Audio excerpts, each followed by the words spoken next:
Welcome everyone to the 5th video in my Hollow Knight prequel series. My last few videos have been dedicated to fleshing out what the early game of a Hollow Knight prequel could look like. This video will see the Hollow Knight leave the depths of the kingdom and enter into Hollow Knight's capital, the City of Tears. I will explore potential bosses and story moments, as well as the Knight's first meeting with Rem, his rival I mentioned in my very first video. Remember, there will be spoilers for all of Hollow Knight in this video, so make sure to watch out for those if you haven't played the game yet. With whatever path you chose to take, you would eventually find your way into the Royal Waterways. This version of the waterways is much cleaner and isn't covered by the fluke enemies.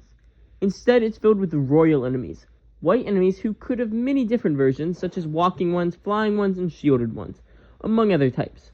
Once in the waterways, there would be a pretty straightforward route to the City of Tears. But for players who want to explore them more, they could soon find a few more alternate paths, leading to parkour for masker vessel shards. However, one particular path would lead to Isma's Grove. This area is already overgrown, but many of the vines would have flowers sprouting out, making the grove seem mystical and beautiful. At the end where Isma's body is found, there would be a statue of her instead. This is where an obscure item I mentioned in my second video would come in. I said that if you decided to use the alternate path for Gyra and decided to kill her, you could obtain the Cryptic Key, an item that would otherwise require heading up to Dirtmouth. If you walk up to Isma's statue and use the key, the all where Isma's corpse will later hang retracts, allowing you to enter into the Pale Court. For anyone who doesn't know, the Pale Court is home to the 5 great knights of Hollownest: Mighty Hedgemel, Mystic Zimmer, Fierce Drya, Kindly Isma, and Loyal Ogrim. By the time of Hollow Knight, only 2 are alive, Ogrim and Zimmer. Ogrim, or the Dung Defender, is the only one still truly active in Hollownest. He guards Isma's Grove. For me, it never really made sense that he did this, since he didn't know Isma's dead. Ogrim isn't attempting to defend her last resting place or her tier, so it makes sense to me that the Pale Court could have been hidden here. It also makes sense that it isn't located directly in the White Palace, because we never see any evidence of it when we're exploring the palace. Anyway, inside the court you would find all 5 knights together. You could speak to each of them, but they won't tell you much, only revealing that they're on a mission for the king, but not what that mission is. To learn about the mission, you'll need to earn their trust, and to do that you'll need to progress through the main story a bit more. I'll return to the knights later, but most of their quests will be featured in its own separate video that I will be releasing much later. So after exploring through the waterways, you could make your way up into the City of Tears. However, when you make your way into the main area that normally has the Hollow Knight Memorial, you would be greeted with a cutscene. The statue in the middle is now a statue of the Pale King. Looking up at it is a tall bug who carries a long, glowing nail. When he sees you enter the area, he turns towards you and claims that he is happy you finally came. He then says he looks forward to showing your king that his shadows are no match for the light of the true goddess. The bug then raises his hand, and the statue of the king begins to crack, with infection pouring out of the statue. Finally, the statue explodes, infection flowing across the capital. The bug raises his nail, the infection strengthening him, and charges towards you. This is Rem, the last believer and the rival I mentioned in the very first video. His fight would be a combination of hornets and the broken vessels, as he's a quick combatant who uses the infection to empower him. His moveset would actually be fairly complex.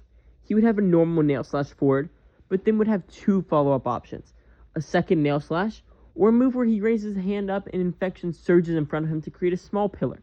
Or he could choose not to follow up at all. He would have an aerial attack where he vaults into the air, then does a dash midair towards you, causing infection to spray from the ground where he lands. He would then have a spin attack where he spins in the center of the arena, sending infection flying from his blade in every direction. He'll have a teleport attack where he raises his blade up, then vanishes in a burst of light. Once again, there are 2 options for where he could reappear.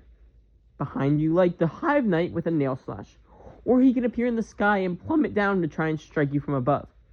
And finally, Rem will have a long-range attack where he fires an orb of infection that explodes once it hits the other side of the arena.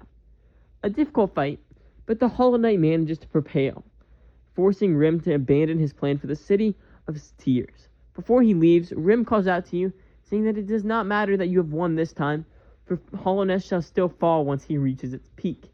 He then vanishes in a burst of light, leaving the City of Tears behind. The City of Tears would be a fairly abandoned place now. From Mem's attack, many of the inhabitants have begun to succumb to infection, or rather, its defenders have. The bugs we see in Hollow Knight throughout the City of Tears are now infected, making the city much like what is found within Hollow Knight.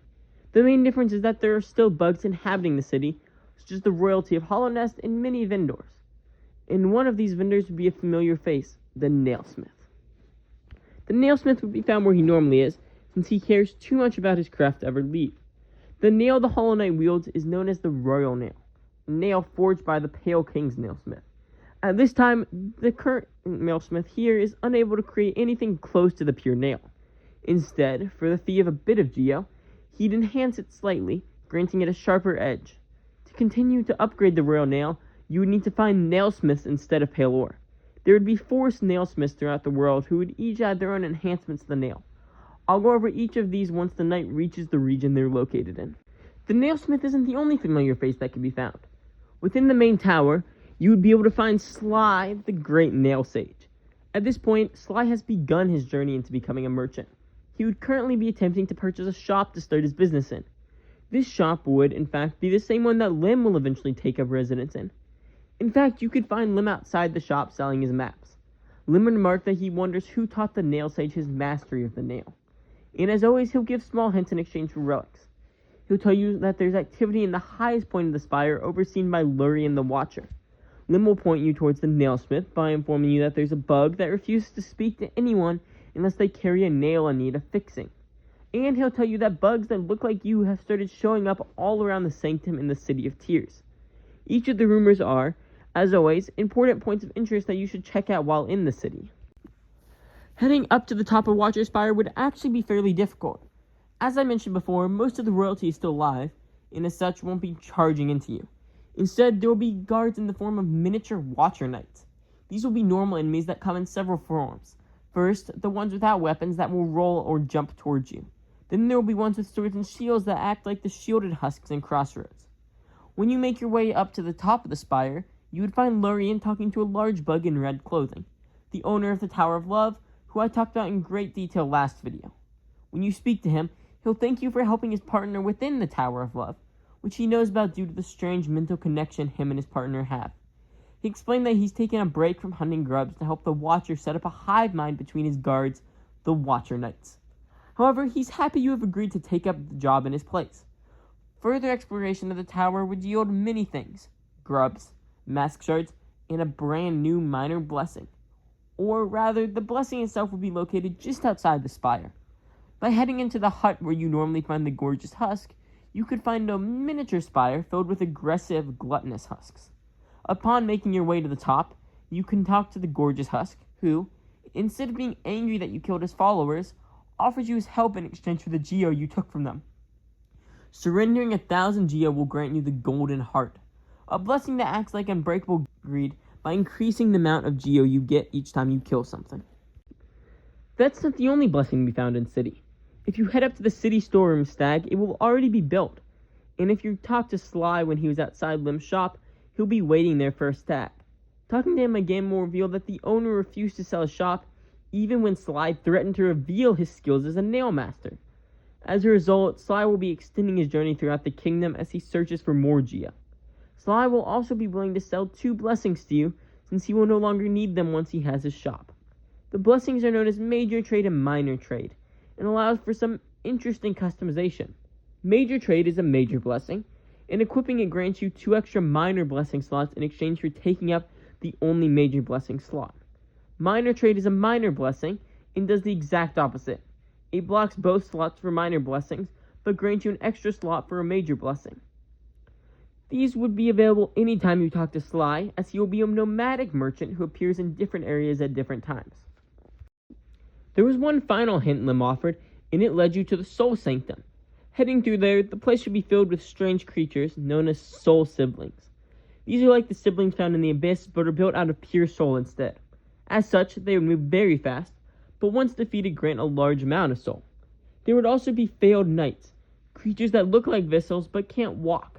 Instead, they crawl towards you, then lunge at you with a broken nail. If you make your way to where the Soul Master is normally found, you would instead find an arena with a single failed vessel inside it. When you enter the arena, a voice booms out, asking if you will relinquish your soul. When there's no response, it answers, saying, "Very well, it shall end up in my hands anyway." Soul siblings begin flowing around the failed vessel, causing its eyes to glow a bright white, and strange soul strings to wrap around him, then float up to the ceiling. You are now facing the Soul Puppet. The Soul Puppet is a vessel commanded from afar by a master of soul. As such, its attacks are very stiff and sluggish, but they hit hard, being the first boss in the prequel to deal 2 massive damage every time. To balance this, he's handicapped with being extremely slow moving, and with being fairly easy to stagger. His moveset involves being hoisted into the air, then dropped down, like the Hollow Knight towards the end of his boss battle. The soul strings would swing his nail, bringing it down in a heavy attack that sends a shockwave. They would throw him forward and up slightly, then slam him down when he gets to the other side of the arena. Or the strings will raise his nail up high, and it will glow.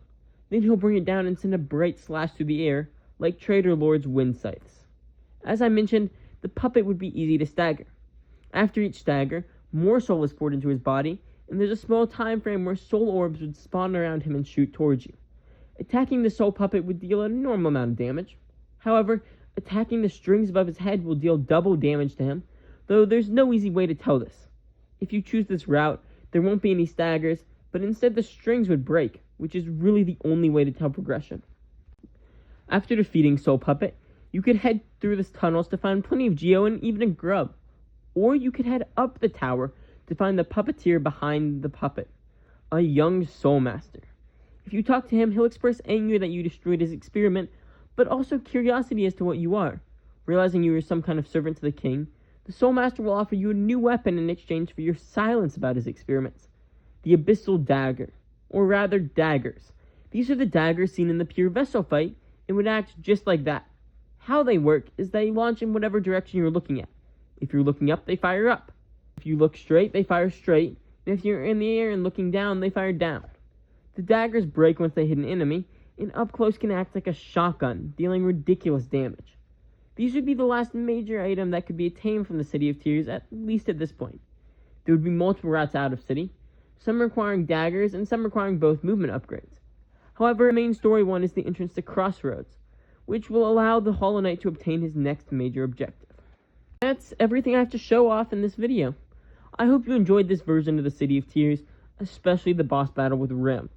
Next video, we'll see the Hollow Knight finally make his way to the Shamans, getting his next major story objective akin to what the Dreamers are in Hollow Knight. I hope to see you next time to explore these ideas with me. If you want to do that, make sure to like and subscribe, and I'll see you next time.